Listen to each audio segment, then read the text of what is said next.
Ilmu itu tidak dimulai dari larangan. Kalau larangan karuan, tidak termasuk ahli surga orang yang suka mengadu domba, tidak termasuk orang baik yang cari kesalahan orang lain. Itu namanya pelarangan. Tapi ilmu itu di atas nahi, di atas pelarangan itu. Kamu punya kesadaran bahwa kamu itu yang penting selamat dulu, jangan memikirkan orang lain. Dengan makna bukan egois, tapi dengan makna supaya tidak menyalahkan orang lain. Nah, saya termasuk, ya boleh dikatakan kiai lah, yang paling fanatik bahwa semuanya itu harus dimulai dari ilmu. Ya, saya ulang lagi, dimulai dari ilmu. Nah, dari sini kemudian saya berharap Indonesia menjadi damai, menjadi baik. Itu bukan karena kita baik-baik banget, ya tidak mungkin kita ada nabi, tapi karena sudah sibuk dengan memikirkan kesalahan diri sendiri. Sehingga misalnya kita baca Quran, Rabbana zolamna anfusana, lalu kita langsung ingat betapa hubungan kita dengan Allah itu harus ikrar dulu, merasa zalim dulu, merasa salah dulu. Nah, kalau semua orang merasa salah di depan Allah itu mesti bawaannya agak mudah menyalahkan orang lain, karena kita bilang Rabbana zolamna anfusana. Nah, itulah ilmu-ilmu yang mungkin banyak pembaca Quran tapi hanya baca, atau kalau baca ini tok disebut al-haqi, ahli cerita. Yang dibutuhkan tuh al-qari', pembaca kemudian mu'tabir, kemudian mau beriktibar. Seperti yang dilakukan tadi Harun ar-Rasyid tadi. Inna wa ta'ala arsala man huwa khairun minka ila man huwa syarrun minni. Wa ma'adzalika yaqulu wa ta'ala faqula lahu qaulal layyin. Ini kamu tidak usah memaksakan musyaddid keras sama saya, karena Allah Ta'ala telah mengutus orang lebih baik ketimbang kamu, yaitu Nabi Musa, ke orang yang lebih jelek ketimbang saya, yaitu Fir'aun. Itu saja harus beretika. Faqula lahu qawlal layyinan la'allahu yatadzakkaru aw yakhsha. Dan alhamdulillah bawaan kita sebagai orang timur atau orang Jawa itu kalau mau ngandani orang itu halus sekali. Di antara bentuk kehalusan kata-kata diceritakan di ayat lain ketika Nabi Musa ketemu Fir'aun. Dawuhnya begini, fakul apa itu yang di juz 30, yang juz di juz 30 ini yang bagian dari, kan tadi hanya fakul lahu qaulal layyinan. Lahu qaulal layyinan itu bentuknya apa? Ya, bentuknya apa? Itu Nabi Musa disuruh ngendikan sama Fir'aun, apakah kamu mau saya nasihati? Fakul halaka ila antazakka. Halaka itu pilihan, hal itu istifham, laka itu otoritatif. Jadi betapa santonya kalimat itu, fakul halaka ila antazakka. Jadi kalau dimaknani model Pak Hafid, model saya ngaji di sarang itu, halaka onoto iku kedue sira, berhak bagi kamu, berhak bagi anda, apakah anda berhak loh mendapat nasihat supaya anda jadi orang yang lebih baik. Halaka ila antazakka. Jadi tidak kalimat perintah, tapi kalimat pilihan. Apa engkau mau saya beri nasihat? Wahdiyaka ila rabbika fatakhsha. Dan saya beritahu kamu tentang Tuhan, dan kemudian kamu menjadi orang yang baik, fatakhsha, orang yang punya khasyah, punya. Jadi kayak apa kalimatnya itu? Napa jenengan kersa? Itu kalau orang Jogja, orang-orang daerah-daerah yang pernah nyuguhi tamu itu kan, ayo makan-makan, itu kan kayak tamunya itu kelaparan. Masa Pak Yusuf Mansur kelaparan? Tidak mungkin kan. Masa Ustaz terkenal kelaparan kan? Tidak mungkin. Monggo, nopo jenengan ngersakno. Karena bisa saja tamunya itu tidak kerso, mungkin karena darah tinggi, mungkin karena takut dianggap fakir miskin, macam-macam kan orang tidak. Itu kalimatnya itu halaka ila antazakka. Kayak apa indahnya dakwah. Halaka ila antazakka. Itu ada kata laka itu ya terserah jenengan mau enggak. Wa ahdiyaka ila rabbika fatakhsha. Nah, itu yang disebut membaca. Kunta qari'an la hakian. Anda benar-benar membaca Quran, bukan sekadar pencerita. Nah, kemudian ini yang terakhir saya juga baru, sebenarnya saya itu nggak pernah bilang sanggup itu, tapi Pak Ustadz Zakaria itu GR terus. Sampai tadi pagi itu saya belum tahu kalau ada acara ini.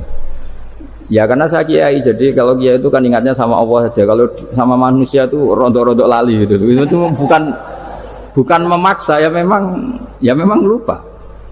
Sejauh mana sih pentingnya manusia kan tidak penting cara ilmu tasawuf itu. Tapi karena ini titipan Rasulullah SAW terus menjadi penting kan. dititipi umat kayak jenengan itu. Ya sudah ngaji ngatur kiai ribet itu. Kiai ini biasa ngaji kan, kiainya yang ngatur santri ini enggak. Pak Yai ngaji tanggal ini jam ini. Itu kan mengabaikan semua aktivitas kiai. Padahal jam ini mungkin saya punya jam. Mungkin jalan-jalan atau ngaji atau mutolaah atau munajat. Gara-gara Pak Zakaria ini kan terus Mas Tamam ini yang provokasi. Harus ngaji di jam ini, tema ini. Saya itu kalau ngaji ditentukan tema itu, ini memang saya agak keras di bab ini. Itu kayak ibarat gini loh. Saya ini dokter, kemudian ada orang yang sakitnya itu jantung, terus bilang ke saya, Pak dokter sembuhkan kukul saya. Wong penyakit ekstrimnya itu jantung, kok bila disembuhkan apa? Kukul. Kan gak penting, sembuh tidak sembuh, kukul itu kan gak penting. Jerawat itu. Kiai itu tahu kesalahan paling fatal manusia itu akidah. Jadi kadang-kadang mintanya ilmu yang tidak akidah, yang gak penting. Jadi kadang-kadang kiai itu ya digurui betul kalau di Indonesia itu. Misalnya ini tidak nyindir loh, memang marah betul kalau di bab-bab seperti ini. Tapi ini biar jadi ilmu masif, ilmu yang general. Saya ulang lagi ya, Anda jadi dokter, tahu pasien Anda ini penyakit jantung kronis atau sudah fatal lah sudah. Terus orang itu bilang, Pak Yai, itu Pak dokter, tolong obati kulit saya supaya tidak jerawatan. Kamu bilang ini orang aneh enggak? Aneh kan? Nah, kiai juga gitu. Saya sering itu ada orang mau haji gitu. Gus doain saya jadi haji mabrur. Pernah belajar haji, Pak? Dereng. Mungkin enggak orang belum belajar nyupir terus kemudian minta didoain, Gus saya mau nyupir doain selamat. Mau nyupir aja enggak bisa kok minta doa selamat. Harusnya urutannya kan belajar dulu baru minta doa. Tapi kali ini aliman bener ngajaknya akidah dulu, ahli sunnah kan. Nah itu bener karena akidah itu hal yang prinsip memang harus. Kalau kebetulan nggak bener, tak revisi betul. Untungnya kok temanya bener. Jadi saya mohon ke seluruh orang-orang yang mau ngaji ke kiai itu tema itu biar yang milih kiai supaya tahu prioritas yang harus benahin. Jangan tema yang kita yang milih. Jangan-jangan tema yang kita pilih itu tidak mendesak atau tidak penting. Ini bukan apa-apa. Ini saking ingin baik saya ya, keinginan baik saya supaya. Dulu zaman sahabat ya gitu. Kalau ada pertanyaan salah sama Nabi dibenerin, cuma Nabi terlalu bijak. Cara benerin tuh enak. Kalau saya karena tidak Nabi saja ya agak-agak kasar kan. Kalau tidak Nabi tidak wajib bener terus. Yang wajib bener terus itu Nabi. Saya beri contoh. Ya. Nabi itu ngendikan tentang kiamat. Kiamat itu dahsyat, mengerikan gini-gini. Kalau pikirannya orang kampung itu begini. Nabi ini aneh. Cerita kiamat dahsyat tapi nggak ada tanggalnya, ada tahunnya. Harusnya ada dong, biar kita bisa persiapan. Sehingga Nabi disomasi di tengah-tengah khutbah itu, ya Rasulullah mata sa'ah. Nah, karena ini orang Bedui, Nabi nggak dengerin, diulang lagi. Mata sa'ah ya Rasulullah. Ketika Nabi mengabaikan itu ada dua kelompok sahabat, yang satu bilang lam yasma, Nabi tidak dengar sehingga mengabaikan. Yang kedua bilang sami'a wa kariha, Nabi sebenarnya mendengar tapi tidak berkenan. Tapi diulang lagi ketiganya, ya Rasulullah mata sa'ah. Akhirnya Nabi jawab, mau tidak mau, karena kalau enggak ya dia, namanya orang Bedui ngomong terus. Nabi balik tanya, ya karena cara berpikir dia kalau kiamat itu jelas kapannya kan bisa persiapan itu. Paling enggak pas mau kiamat terus pas ngaji Quran, apa kan bisa persiapan itu. Akhirnya Nabi balik tanya, ma'atatalaha. Kalau kamu berani tanya kiamat, lalu persiapan kamu apa? Ya terus orang itu bilang masyhur tuh, ma'adatullah kabira sholatin wala siyamin wala kada wa kada walakinni uhibbuka. Saya sebenarnya tidak punya persiapan ya Rasulullah, cuma persiapan banyak puasa ya enggak, banyak sholat enggak, tapi saya mencintai engkau. Terus masyhur itu jadi hadis paling legenda, almar'u ma'aman ahabba, sebagian disebut anta ma'aman ahbabta. Ini kata semua sahabat yang di masjid.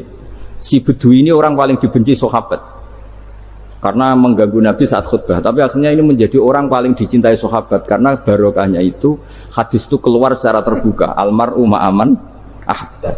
Sebagian riwayat yukhsyarul mar'u ma'aman ahabba, nanti orang akan sowan sama Allah bersama orang yang mereka cinta. Itu sahabat-sahabat fama farihu ba'dal Islam farahahum bihadal hadis.